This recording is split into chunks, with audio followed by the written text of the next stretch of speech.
Hello everybody, back here with another video. There's a gopher over there. It's gonna be a quick short video. Basically, just replaced the intake manifold gasket, and exhaust manifold gasket. Got everything mostly back together. Currently just cleaning off the old gasket. Gonna make something out of that fucking animal crackers thing. And then, I don't think I've shown this yet, but I got a new carburetor, motorcraft 2150. Tested it, it fits. I put it on, and then it idled up to like 2500 and then died. So I'm assuming vacuum leak, that's why I replaced that gasket, because I also already knew it was leaking before, as fuel leaked out of it whenever I turned the fuel pump on. This is actually a Ford motorcraft 2150, so it has this Ford kickdown. I'm going to chop that off because it hits on the intake manifold. And then just got to hook up, I don't even know what this is for. I just got to hook up the throttle. I don't have any way to actually hook up to it because I have a different way. I have something that sticks through. Let me put a nut on. This is some sort of ball piece. I don't know. I'm going to drill a hole through here. I'm going to stick it through, and if that works, good. But yeah, I will do little updates. Well, this is the gasket. Just finished it up. Time to see if it fits.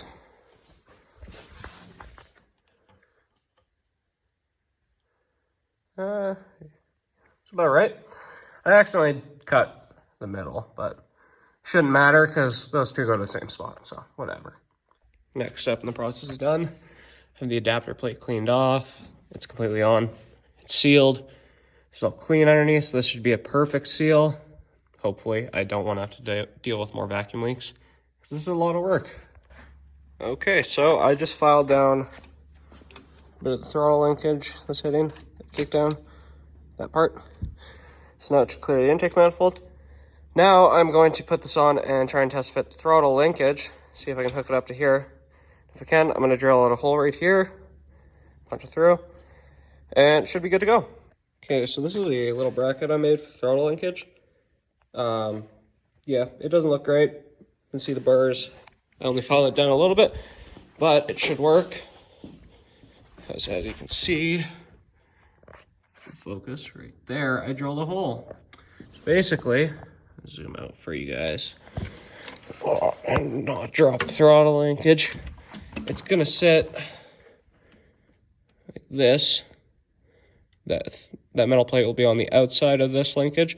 I have a bolt for it. Feed it through, bolt it down, bolt it here, and then it'll just do this. Oh, still worked perfectly. So that is the next step. I just gotta wait for that paint to dry, and in the meantime, I'm actually probably going to just start putting on this carburetor, getting it all ready, and then by the time that's dry and I do the back side of the paint, it should be ready to go. And then I have to do an electric choke, but before I do that, I'll probably try and start it and make sure it doesn't rev so high. But yeah, that's what I've done. Okay, so I got everything hooked up. I'll show you the custom throttle linkage in a minute. Right now, I just need to see if there is any leftover throttle once I use the pedal.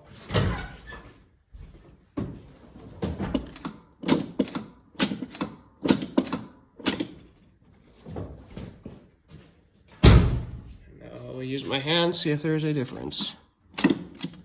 Okay, so I got the battery on the battery booster. This can be the first start attempt. I have mostly everything hooked up. I don't have the choke wired up because I don't know how to do that, and I'll do that another day. But neutral, let's try this.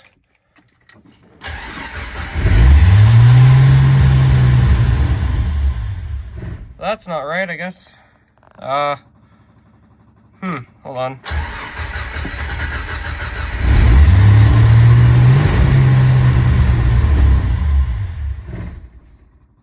Weird. My throttle works though. That linkage is working nice. You can hear it clicking.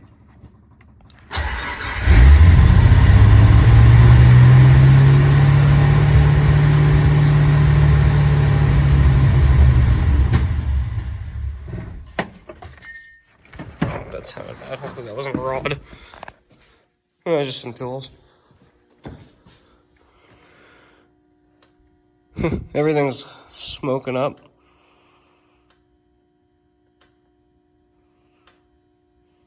I don't know why it's doing that though. Like, is there a fire or something? Holy, let me turn off this light. There's that. No fire. It's just burning off some stuff, I think. Feels hot in there, but there's no fire. No, okay. It's not leaking anything either. So, I don't know why that's idling so high. I obviously have to fix that. But, like, my idle adjustment screw isn't even on there. So, if I were to screw that down, it would make it throttle open more. Screw that down. So, it's backed out all the way. Maybe this. I don't know if this would cause a vacuum leak. I don't even know what this is, actually. This is plugged off. Yeah, I could not tell you what's causing that. But I obviously have to figure it out, so I will be back. Okay, everybody. So, as you can tell, the Jeep runs. And guess what? I figured it out. I'm going to show you what I did.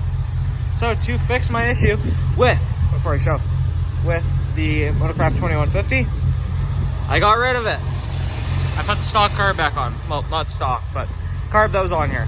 Anyways, I cleaned the cap and rotor. It's on the other side. And it's not running as bad anymore. Like, see, 1,000 RPM. It's still a little shaky. I'm sure you can hear the idle, but I'll get closer for you guys. Still chops a little bit. So I'm sure if I cleaned up the spark plugs, because they are brand new. They just were running so rich that they're black the last time I checked them. So I'm going to clean those up. And then I'm going to put some more fuel into this thing if we have more, because it's on empty. And if it runs good, then that's all I'm going to do for now. Sorry about how short this video is, but the next video will actually be, the next video on the Jeep will actually be me taking this out. If everything goes to plan, which would actually be putting on a Weber carb setup because, well, I found it for 500 bucks. But yeah, I want to get rid of that. It's not that good. The new one will have an electric choke. Oh, and that reminds me, things that was wrong with the old one. Here, I'll show you in a second. Speaking of the Motorcraft 2150, so this is it. Beautiful carb. I was very excited to use it. Electric choke. Nope, not electric choke. It's a heat choke with electric assist. So, couldn't use it because I have nothing to hook it up to. Anyways, it also revved to the moon and then died. And everything I read online is that, let's see if this will focus, that gasket, it's like cheap rubber, so it melts. Yeah, I can already feel it. It's kind of gross. The fuel eats away at it. So I guess I wasted money buying this. But I can't return it because I chopped off the kick down. Oh, that's dumping fuel everywhere. Awesome. So basically, I'm just gonna use the Weber setup. I'll use the guy on eBay that sells the whole kit with instructions, and I will drive this once that's done. Because I am sick of sitting. I've owned this vehicle for 2 years now, and guess what, guys? I've driven it legally twice. The day I picked it up, and then I drove it to school a couple times. It let me down because the battery died. I got stuck on the side of the highway. And then I drove it a bunch more, and then it snowed, and I had the old tires on, which I don't know if I showed them, but they're bad. They had no tread left. So, thank you for watching this video. I will be back with another video. A little sneak peek on what it will be on. Yeah, you guys are excited for that, aren't you? Anyways, thanks for watching. Have a good day. Goodbye.